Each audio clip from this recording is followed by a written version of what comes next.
Καλησπέρα Λάνια μου. Μετά από τόσο καιρό, σήμερα θα παρουσιάσουμε ένα Z7,5 Kawasaki. Even when you feel low, you can still go. Even when you feel slow, you can still go. Even when there's no hope, you can still go. I never answer to no, man, I still go. Go, go, go, go. Έχετε να μας δείτε πολύ καιρό. Κοντά μας είναι πάλι ο Δημήτρης ο Γάμα ή αλλιώς Γάματα. Έχει πάρει ένα Kawasaki και θέλω να μας πει 5 πράγματα, πώς του φαίνεται, πώς το πήρε. Μίτσο, πώς το έχεις πάρει αυτό, ρε? Σε τι κατάσταση ήταν όταν το πήρες εσύ? Αρχικά, Μπάμπη, καλησπέρα. Το μηχανάκι το έχω τώρα περίπου 1,5 μήνα, 2, κάπου εκεί. Ήταν ευκαιρία κατά κάποιο τρόπο για εμένα για να το πάρω, διότι δεν το πήρα σε αυτή την κατάσταση που το βλέπεις.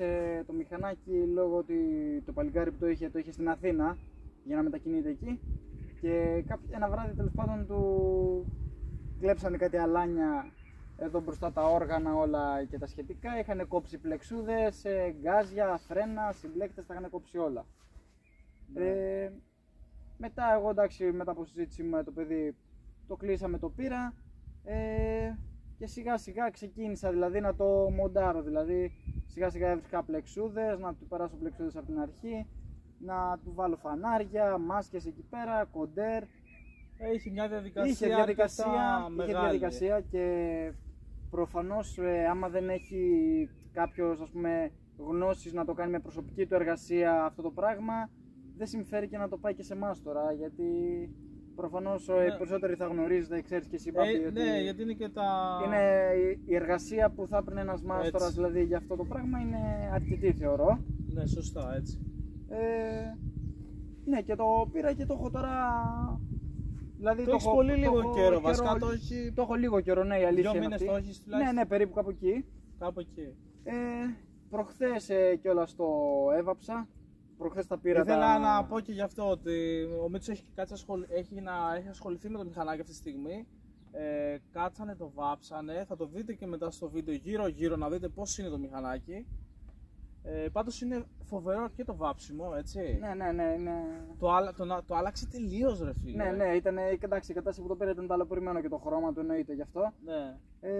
Εντάξει, θέλει κάποια ψηλό μαζεματάκια ακόμα, τα οποία θα τα φτιάξουμε όλα σιγά σιγά. Να πούμε κάτι, ότι όλα τα μεταχειρισμένα μηχανάκια, ό,τι είναι, είτε μηχανάκια είναι, είτε αυτοκίνητα είναι, δεν υπάρχει περίπτωση να μην θέλουν κάτι, έτσι. Ναι, εντάξει, σίγουρα. Δηλαδή, για να μην θέλετε κάτι, ρε παιδιά, πρέπει να είναι κούτα. Αν δεν είναι κούτα κάτι, δεν υπάρχει περίπτωση. Ναι, εντάξει, εννοείται ότι θέλει πάντα.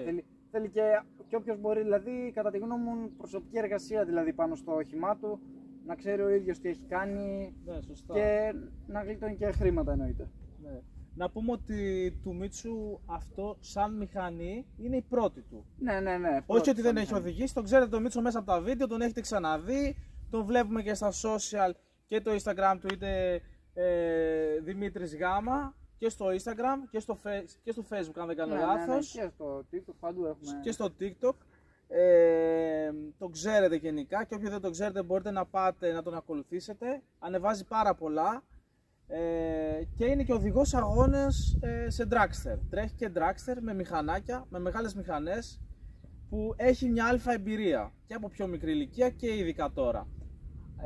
Είχαμε παρουσιάσει και κάποιο παπάκι παλιά με ένα Innova, το πρώτο μας βίντεο ήταν αυτό. Ναι, το πρώτο βίντεο ήταν που κάναμε μαζί. Με το Μίτσο ήταν το πρώτο μας βίντεο αυτό που κάναμε. Φτάσαμε σε σημείο από τότε να έχουμε ένα Z7,5 κοντά μας και να κάνουμε μια παρουσίαση με ένα πανέμορφο Z7,5, έτσι. Θέλω να μου πεις γενικά, γιατί μπορεί ο κόσμος να μην ξέρει, τι κατανάλωση έχει περίπου ένα τέτοιο μηχανάκι 7,5 Z? Κοίτα να δεις, δεν γνωρίζω κι εγώ ακόμα να σου πω ακριβώς τι κατανάλωση έχει. Στο περίπου, ρε παιδάκι, ναι. Μπορώ να σου πω ότι είναι στο χέρι του καθενός, δηλαδή, το αν θα καίει το μηχανάκι ή όχι, το συγκεκριμένο δηλαδή. Ναι. Εγώ αυτό που έχω παρατηρήσει δηλαδή είναι αυτό το πράγμα. Δηλαδή, όσο πατάς, ρε φίλε, καίει. Δηλαδή, εντάξει, ναι. Είναι προφανώς αυτό, δεν είναι στο χέρι του καθενός. Αλλά εντάξει, είναι και οικονομικό, ας πούμε, άμα το πας χαλάρα, δηλαδή βάζεις έκτη μέσα και πας χαλάρα, εντάξει, δεν είναι... Ναι. Ούτως ή άλλως, όπως ξέρουν οι περισσότεροι, ότι ένα 7,5 δεν είναι τώρα να ξεκινήσει από εδώ, από τη Σπάρτη, ξέρω εγώ, από Θεσσαλονίκη. Εκτός αν είσαι τρελός, δηλαδή, εντάξει, μόνο τότε το κάνεις αυτό. Σωστά. Έτσι. Αλλά γενικά, εντάξει, είναι καλό μηχανάκι, δηλαδή.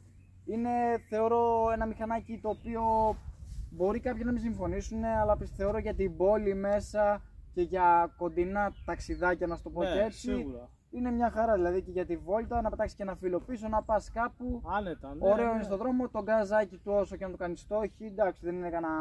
Πόσο Καμπούσα. άλογα βγαίνει τώρα αυτό περίπου? Αυτό έχει καμιά 100, 105, Τόσο, κάπου εκεί από ό,τι ξέρω. Ναι. Εντάξει, το έχει το γκαζάκι του, είναι κανένα μπούσα βέβαια. Ναι, εντάξει, δεν το συζητάμε, εννοείται. Το μέλλον, τι σκέφτεσαι να το βελτιώσει τώρα από εδώ και πέρα? Κοίτα να δεις τώρα, εγώ δεν είχα και σκοπό, δεν έχω ακόμα τουλάχιστον όπως το έχω σκεφτεί, δεν έχω σκοπό να το κρατήσω για πολύ. Ναι. Δηλαδή πιστεύω μετά το καλοκαίρι θα το διώξω, θα το βάλω δηλαδή για πούλημα. Άρα, αν κάποιος επιθυμεί να του αρέσει και θέλει να το αγοράσει, μπορεί να επικοινωνήσει και μαζί σου. Ναι, και με σένα ή... Και με μένα, όποιος χρειαστεί κάτι, δηλαδή άμα πραγματικά σας ενδιαφέρει και σας αρέσει και μετά το βίντεο να το δείτε και πώς πάει, θα το δείτε γενικά, δηλαδή θα το δείτε και σαν παρουσίαση τώρα και θα το δούμε να κάνει και 2-3 περάσματα, να το δείτε πώς πάει. Ναι. Να σας αρέσει και εσάς, έτσι, να γουστάρετε, γι' αυτό το κάνουμε. Πιο πολύ το κάνουμε να γουστάρετε κι εσείς. Με πόσα λεφτά γεμίζει περίπου αυτό? Αυτό, Μπάμπη, γεμίζει με γύρω 30 κάτι. Ναι. Τώρα με την τωρινή τιμή που έχει, δηλαδή τουλάχιστον εδώ στα δικά μας τα μέρη, 30 κάτι ευρώ περίπου. Ναι, στο περίπου πάντα λέμε. Εντάξει, δεν είναι ότι... Απλά για να ξέρει και ο κόσμος περίπου πόσο υπολογίσει, αν είναι κάποιος σε μια ηλικία αυτή, να ξέρει τι μπορεί να πάρει, πόσο... με πόσο θα γεμίσει ένα τέτοιο μηχανάκι να πάει κάπου. Γενικά σαν συντήρηση, λογικά δεν ξέρουμε ακόμα τι θα έχει. Γενικά όμως δεν έχουν τρομερή συντήρηση αυτά τα Kawasaki. Σαν μοτερικά, δεν κάνω λάθος. Η συντήρησή τους είναι το service τους. Το service τους μόνο. Το service τους είναι το πορτσάκι διαπολιστογράναζα, πολυαστράκια, φίλτρα, μπουζί και τα σχετικά, δηλαδή όλα αυτά.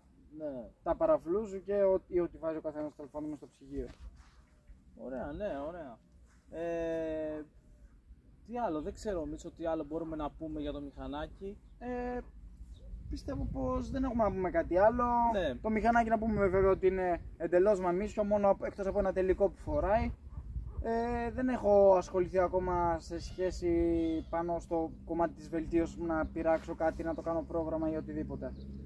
Τώρα αυτά θα δούμε, αν το κρατήσω το βλέπουμε στο μέλλον τότε. Αυτό θα το δούμε και στο μέλλον. Τα σχέδια λένε ότι μπορεί να το διώξει ο Μίτσος. Ναι.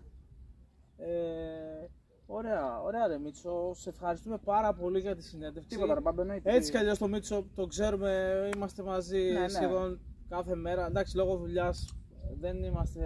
Τώρα είμαστε λίγο πνιγμένοι. Πνιγμένοι γενικότερα. Θα το δούμε τώρα τι μπορεί να κάνει ένα τέτοιο μηχανάκι στον δρόμο. Να γουστάρετε κι εσείς, να δούμε και λίγο γκαζάκι και πάμε.